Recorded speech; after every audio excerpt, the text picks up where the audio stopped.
नमस्ते दोस्तों, स्वागत है मेरे चैनल पर। आज हम एक ऐसे टॉपिक पर बात करने वाले हैं जो पिछले कुछ महीनों से खबरों में छाया हुआ है और देश भर में बहस का मुद्दा बना हुआ है।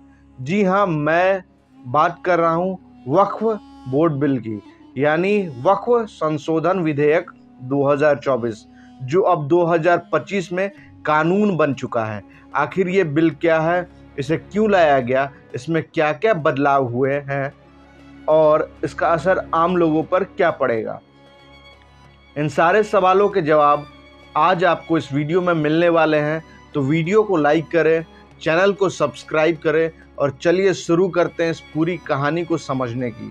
सबसे पहले ये समझते हैं कि वक्फ बोर्ड आखिर है क्या। वक्फ एक इस्लामिक कानून के तहत बनाई गई व्यवस्था है जिसमें कोई व्यक्ति अपनी संपत्ति को धर्म, शिक्षा या गरीबों की मदद जैसे नेक कामों के लिए दान कर देता है। इस संपत्ति की देखभाल और प्रबंधन का जिम्मा वक्फ बोर्ड का होता है।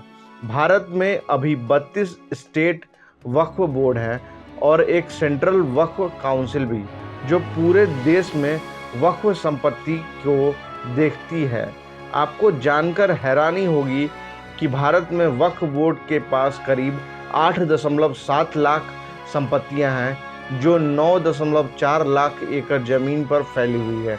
इसकी कीमत लगभग 1.2 लाख करोड़ रुपए बताई जाती है, यानी भारतीय रेलवे और सेना के बाद ये तीसरा सबसे बड़ा प्रॉपर्टी होल्डर है। लेकिन इन संपत्तियों के मैनेजमेंट में सालों से कई समस्याएं रही हैं, जैसे भ्रष्टाचार, जमीन हड़पने के मामले और पारदर्शिता की कमी, और इसी को ठीक करने के लिए वक्फ बोर्ड बिल लाया गया। अब बात करते हैं वक्फ विधेयक 2024 की, जो अब वक्फ संशोधन एक्ट 2025 बन चुका है। इसे सबसे पहले 8 अगस्त 2024 को लोकसभा में पेश किया गया था। बाद में इसे ज्वाइंट पार्लियामेंट्री कमेटी को भेजा गया और फिर 2 अप्रैल 2025 को लोकसभा में पास हुआ। इसके बाद 3 अप्रैल को राज्यसभा में भी इसे मंजूरी मिल गई। इस बिल का पूरा नाम है United Waqf management empowerment efficiency and development act 1995। मतलब ये पुराने वक्फ एक्ट 1995 में बदलाव लाने का काम करता है। इस बिल को लाने की वजह क्या थी? सरकार का कहना था कि वक्फ बोर्ड में पारदर्शिता की कमी थी। कई बार बोर्ड ने बिना सबूत के जमीनों पर दावा किया, जिससे आम लोगों को परेशानी हुई।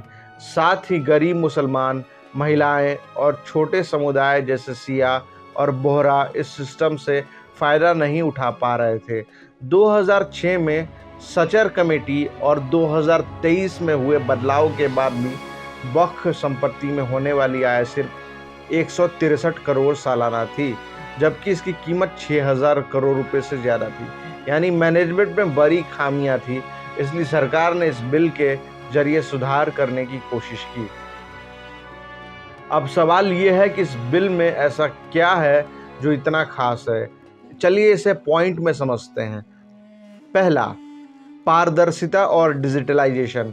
अब हर वक्फ संपत्ति को एक सेंट्रल पोर्टल पर रजिस्टर करना होगा। पुरानी संपत्तियों का भी 6 महीने के अंदर सत्यापन होगा। इससे प्रॉपर्टी का पूरा डेटाबेस तैयार होगा। गैर मुस्लिम सदस्यों की नियुक्ति। पहले वक्फ बोर्ड और सेंट्रल वक्फ काउंसिल में सिर्फ मुस्लिम सदस्य होते थे, अब इसमें गैर मुस्लिम सदस्य भी शामिल होंगे। बोर्ड में 11 में से 3 और काउंसिल में 22 में से 4 गैर मुस्लिम हो सकते हैं। महिलाओं और छोटे समुदायों को जगह। बोर्ड में कम से कम 2 मुस्लिम महिलाओं को शामिल करना ज़रूरी होगा। साथ ही सिया, सुन्नी, बोहरा और आगा खानी जैसे समुदायों को भी रिप्रेजेंटेशन मिलेगा। ज़मीन पर दावे का तरीका बदला। पहले वक्फ बोर्ड बिना सबूत के ज़मीन को अपनी प्रॉपर्टी बता सकता था। अब डिस्ट्रिक्ट कलेक्टर तय करेगा कि कोई ज़मीन वक्फ की है या नहीं। वक्फ बाय यूज़र, यानी लंबे इंतज़ार के आधार पर दावा करने का नियम भी हटा दिया गया। ऑडिट और सरकारी निगरानी। अब वक्फ बोर्ड के अकाउंट्स की ऑडिट स्टेट गवर्नमेंट या सीएजी के ऑडिटर्स करेंगे। इससे भ्रष्टाचार पर लगाम लगेगी। पुराना कानून खत्म। 1923 का मुसलमान वक्फ एक्ट खत्म कर दिया गया और नए कानून लागू होंगे। इन बदलावों का मकसद है वक्फ संपत्तियों का सही इस्तेमाल हो और इसका फ़ायदा गरीबों, महिलाओं और समाज के कमज़ोर वर्ग तक पहुँचे। अब सवाल ये है, इससे क्या फ़ायदा होगा? पारदर्शिता बढ़ेगी। डिजिटल रिकॉर्ड और ऑडिट से पता चलेगा कि वक्फ की संपत्ति कहाँ है और इसका इस्तेमाल कैसे हो रहा है। अवैध कब्जे रुकेंगे। पहले कई जगहों पे वक्फ बोर्ड ने मनमाने ढंग से ज़मीन पर दावा किया, जैसे तमिलनाडु में 1500 साल पुराने मंदिर तक वक्फ ने क्लेम कर दिया था। अब ऐसा नहीं हो सकेगा। आय बढ़ेगी। अगर सही मैनेजमेंट हुआ तो वक्फ की संपत्ति से सालाना 12,000 करोड़ रुपए तक की कमाई हो सकती है। समावेशिता। महिलाओं और छोटे समुदायों को जगह मिलने से सिस्टम ज़्यादा लोकतांत्रिक बनेगा। कानूनी विवाद कम होंगी। साल नियमों से प्रॉपर्टी के झगड़े कम होंगे। दोस्तों, हर सिक्के के दो पहलू होते हैं। इस बिल को लेकर काफ़ी विवाद हुआ। विपक्षी पार्टी जैसे कांग्रेस, टीएमसी और डीएमके ने इसे असंवैधानिक बताया। उनका कहना है गैर मुस्लिम सदस्यों को शामिल करना धार्मिक स्वतंत्रता में दखल है, जो संविधान के आर्टिकल 25 और 26 के खिलाफ है। डिस्ट्रिक्ट कलेक्टर को ज़्यादा पावर देना वक्फ बोर्ड की आज़ादी छीन सकता है और पॉलिटिकल दखल बढ़ा सकता है। वक्फ बाय यूज़र हटना से वो लोग प्रभावित होंगे जो सालों से वक्फ संपत्ति का इस्तेमाल कर रहे हैं। कुछ लोगों का मानना है कि ये बिल खास समुदाय को टारगेट कर रहा है। वहीं सरकार का कहना है ये बिल किसी के खिलाफ नहीं बल्कि गरीब मुस्लिमों के हक में है। अल्पसंख्यक मामलों के मंत्री किरण रिजिजू ने कहा इससे करोड़ों गरीब मुसलमानों को फ़ायदा होगा।